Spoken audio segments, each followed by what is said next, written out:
Guys bro അപ്പിടാൻ പോയിരിക്കണ guys നോക്കൂ guys കണ്ട ഓടുന്ന ഗൈസ് അപ്പിടാൻ അരമണിക്കൂർ സമയം ചോദിക്കാണ് ഗൈസ് നോക്കൂ ഗൈസ്. സോ ഗൈസ് പാർട്ട് 1 പറയാൻ വിട്ടുപോയ കുറച്ച് കോമഡി സീൻസ് ഞാൻ ആദ്യം പറയാം.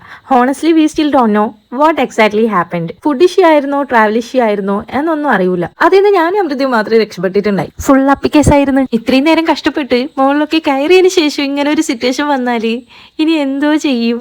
കാട്ടിലോട്ടൊട്ടും പോവാനും പറ്റൂല, അവിടെ നിന്ന് മെഡിറ്റേറ്റ് ചെയ്യാനും പറ്റൂല. ഒരേ ഒരു ഓപ്ഷൻ താഴെ ഇറങ്ങി ഓടുക. സംഭവം കുറച്ച് സ്ട്രഗ്ലിംഗ് ആണെങ്കിലും ഇപ്പൊ അതൊക്കെ ഓർക്കുമ്പോ നല്ല ചിരിയാട്ടോ വരുന്നത്.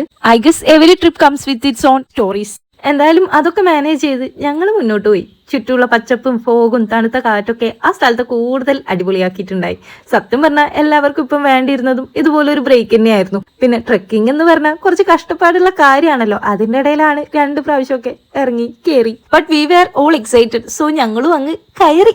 ഫൈനലി മുകളിലെത്തി ആ വ്യൂ അങ്ങ് കണ്ടപ്പോഴേക്ക് എവറിത്തിങ് ഫെൽറ്റ് വേർത്ത് ഇറ്റ്. ഇത്രയും നേരം നടന്നതിന്റെ ക്ഷീണമൊക്കെ അങ്ങ് മാറി കേട്ടോ. ഇതെവിടാന്നുള്ള കാര്യം ഞാൻ പറഞ്ഞില്ലല്ലോ. ഇതാണ് പൈതൽമല. ഞങ്ങളുടെ ഈ ഒരു ട്രിപ്പ് ഞങ്ങൾ ഒരിക്കലും മറക്കൂല. കാരണം അത്രയും ഓർമ്മകൾ തന്ന ഒരു ട്രിപ്പ് തന്നെയാണ് കേട്ടോ ഇത്. നല്ല അടിപൊളി അപ്പി ട്രിപ്പായിരുന്നു.